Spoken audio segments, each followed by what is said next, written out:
Destino: República Islâmica da Mauritânia. Expedição dos Três Chaves.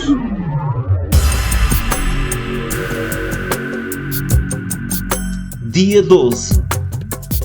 No novo dia, saímos cedo para tentar ultrapassar o Erg. Ainda que preocupados com a dificuldade persistente, todos sentimos que não demorará até acharmos uma passagem. Mais que resiliência, somos movidos por um sentimento de inevitabilidade face às alternativas. E de facto, pouco depois, lá encontramos uma passagem que nem sequer foi de extrema dificuldade. Temos agora uma cordilheira montanhosa mesmo em frente e até chegarmos à pista que vem da Argélia de norte para sul foi um instante. Quando finalmente chegamos de novo à pista bem marcada, o poço de El Galouia para onde nos dirigimos está mesmo em frente, embora pelo meio tenhamos esta cordilheira que nos obriga a rumar a sul antes de voltarmos a apontar a leste para o poço. Pela pesquisa que tínhamos feito, junto ao poço havia também uma antiga fortificação que obviamente estava abandonada. E de facto a cordilheira ia ficando mais baixa à medida que andávamos para sul, até ao ponto de terminar e a pista bifurcar, dando passagem para a zona do poço. Nessa altura, o Kim, que vinha a fechar a coluna, diz por rádio que já lá vai ter porque a Rosalina precisa de resolver uma necessidade fisiológica. Pouco depois, viramos então para leste e na mesma altura em que conseguimos ver o forte, surpresa das surpresas, também vimos que ao lado estava pelo menos uma viatura. Acto contínuo, o meu pensamento foi: incrível! Qual é a probabilidade de estar aqui outra expedição num lugar tão remoto e na mesma altura que nós? Esta noite vamos ter convívio internacional. Mas estranhamente também começámos a ver alguma movimentação pouco normal. E em poucos segundos percebemos que na nossa direção vinham duas pick-ups a toda a velocidade. O meu Jeep era o terceiro da coluna e por isso não via bem o que se passava lá à frente. O meu segundo pensamento foi: xiça, são bandidos. De hoje não passamos. Tomo consciência de que é preciso fazer já alguma coisa e pelo rádio chamo o Kim para lhe pedir que não avançasse na nossa direção, o que pelo menos nos dá a possibilidade de alguém seguir caminho e pedir ajuda à polícia mauritana caso seja necessário. Mas ele não responde, o que de qualquer forma não me impede de informar o que se está a passar, não vá ter algum problema no rádio que impeça a emissão. Tenho esperança de que me esteja a ouvir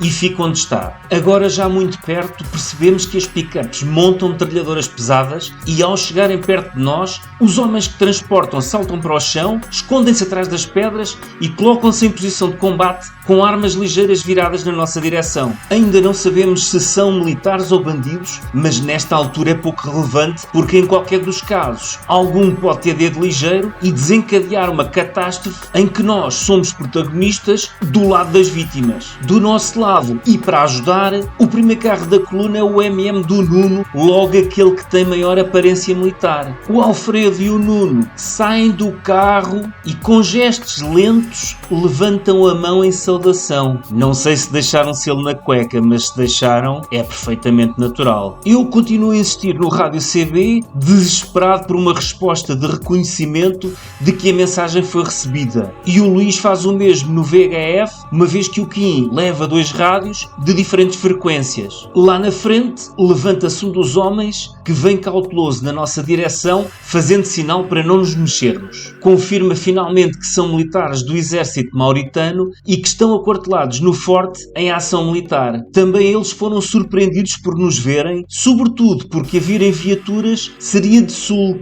E no caso, quando viram o pó da nossa deslocação, já estávamos muito perto do forte, o que os fez reagir no pressuposto de que estavam a ser atacados. O homem que fala com a nossa malta lá na frente é o oficial mais graduado do grupo, um capitão que vem ao nosso encontro seguido por um tenente. Quando percebe que somos uma expedição em viagem, dá instruções aos restantes militares que de imediato descontraem e pede-nos os passaportes para confirmar as nossas alegações. O ambiente é agora menos tenso e começamos aos poucos a sair calmamente dos carros. mas o militar ainda quer perceber de onde viemos, porque de norte ou oeste ninguém vem. A dúvida dele ajuda-nos a valorizar a travessia que acabámos de fazer. É perentório ao afirmar que estamos em zona militar e por isso não podemos filmar ou fotografar. Esclarece que há menos de 3 anos atrás a região estava cheia de bandidos perigosos e que agora é uma região segura devido à intervenção militar. Os bandidos a que se refere são insurgentes tuaregs que vivem no deserto e que vêm ali abastecer-se de água. Controlando as fontes de água, estão também a subjugar os insurgentes que não podem chegar ali armados. Nessa altura, aparece o Kim a atualizar sobre o que se está a passar. Apeteceu-me desancá-lo quando disse que tinha desligado os rádios porque estavam a fazer um ruído incómodo. Mas enfim, agora está esclarecido e mais tranquilos, já trocamos impressões sobre as armas que usam. Kalash, obviamente, é a arma mais fiável para usar no deserto. Nunca encrava, não dispara sozinha se batermos numa pedra e tem uma manutenção fácil. Percebendo o nosso interesse, tira do coldre uma Parabellum 765 de fabrico suíço, que leva à cintura e que nos apresenta com orgulho. Falamos sobre as alternativas para o rumo que iremos tomar a seguir e percebemos que o percurso que tínhamos planeado é aquele que o capitão chama de Piste du Plateau. Há uma alternativa mais a sul, mas não é essa que queremos seguir. Perguntamos se podemos visitar o forte, mas a resposta é um firme não. Podemos abastecer de água do poço se necessitarmos, mas para o forte nem olhar. Mas como o poço é um dos marcos da viagem, pelo menos vamos até lá antes de seguir caminho. Então seguimos escoltados por alguns militares, tendo os restantes regressado ao forte. No poço estão 2 nómadas que tiram água para se abastecerem. Como somos estrangeiros, interrompem o que estão a fazer e oferecem-nos prioridade sobre a água. A maioria de nós dispensa a água porque não sabemos se não nos irá criar problemas de saúde. Mas sou surpreendido por uma atitude que não esperava e que condeno. Um dos viajantes pega no balde que lhe estão a apresentar e despeja-o pela cabeça abaixo.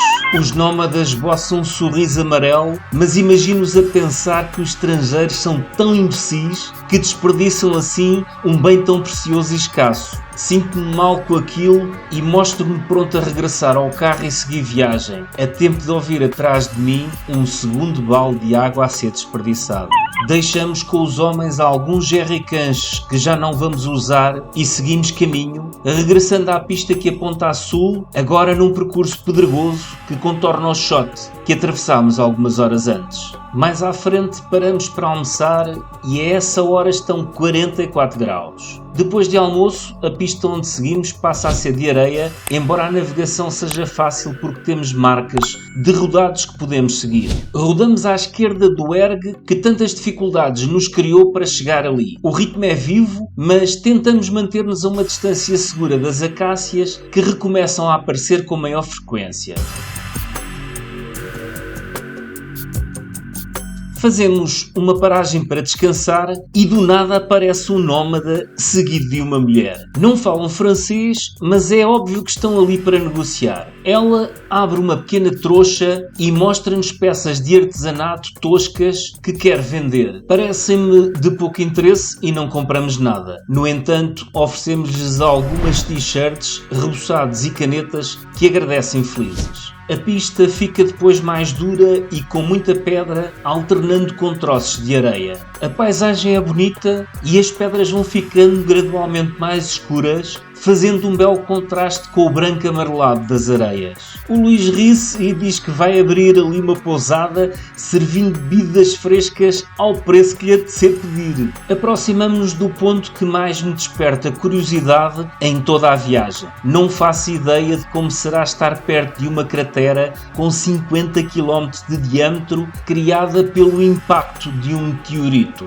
Pela alteração súbita da paisagem, achava eu que tínhamos chegado ao bordo do Guelber Richat e por isso fico surpreendido pelo facto daquilo parecer uma falésia em vez do esperado formato arredondado. Mas claro, com 50 km de diâmetro, como é que eu esperava ver os bordos? Isto é uma coisa colossal. Uma paisagem linda de rochas negras que brotam da areia creme. Afinal, ainda não chegámos ao bordo do Guelber Richat. Estamos sim no extremo da zona de deformação provocada pelo impacto do meteorito a cerca de 25 km do bordo. Vamos a pé procurar uma passagem que nos permita descer do ponto alto em que nos encontramos, coisa que parece impossível à primeira vista. Então sou acordado dos meus pensamentos pelo som do rádio. É o Luís, que nem tinha reparado não estar no grupo, que agora diz: podem vir.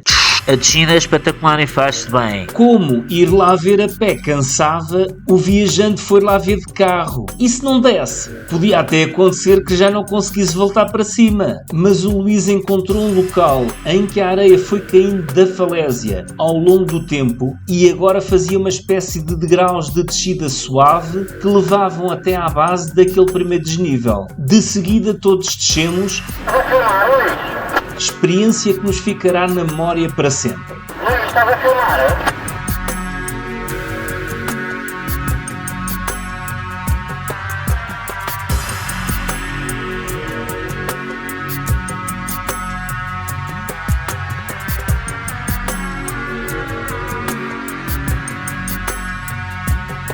E já cá em baixo alguém perguntou: e se viéssemos em sentido contrário, será que dava para subir? Boa questão. O Kim foi lá ver. Dá sim.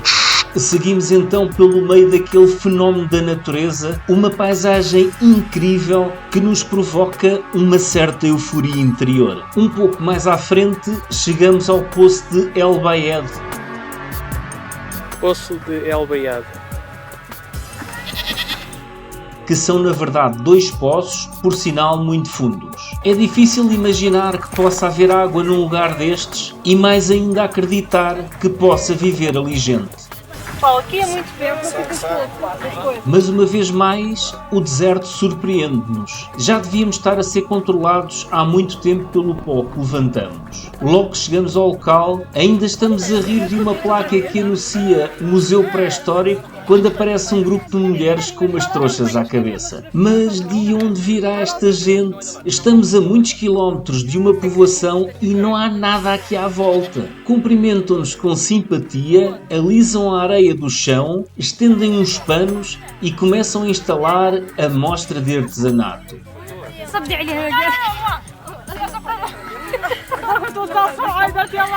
Embora sejam novamente objetos muito rústicos, agora a variedade é maior e alguns objetos são até interessantes. Tem colares, pulseiras, um jogo que se assemelha ao micado, peças em barro, silex e sei lá mais o quê. As mulheres são simpáticas e nada tímidas. Diz-lhe que há 12 dias que valha-me Deus. Novas ou velhas, são muito dadas ao flerte, provocadoras até, o que nos deixa surpreendidos, uma vez que estamos num país muçulmano. Mas as mulheres mauritanas são na verdade diferentes em termos culturais, porque não só se podem divorciar, como as mulheres nesse estado são até as mais valorizadas, uma vez que têm experiência de vida. As mais novas usam os véus surpreendentemente transparentes e não se coíbem de perguntar diretamente se somos casados. Uma delas atira-me um "tu és Jolie", verdadeira demonstração de bom gosto, e pergunta-me se eu a quero para esposa. Hesito, mas o carro tem pouco espaço e a importação seria complicada. Acabamos por ir na onda de boa disposição e abrimos a carteira para comprar alguns objetos que são obviamente muito regateados.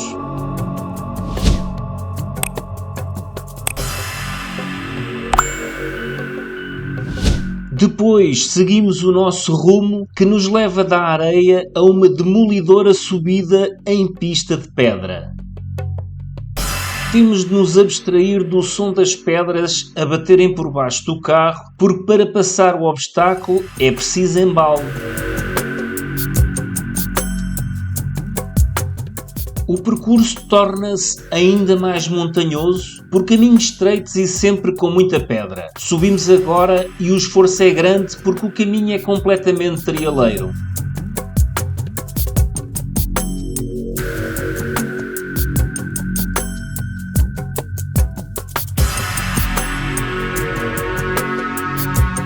já tendo consumido grande quantidade de água e combustível, os carros continuam pesados demais para todo este esforço.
E assim vamos até o dia se cansar e se pôr por trás da colina. Montamos acampamento, jantamos e preparamos o percurso do dia seguinte.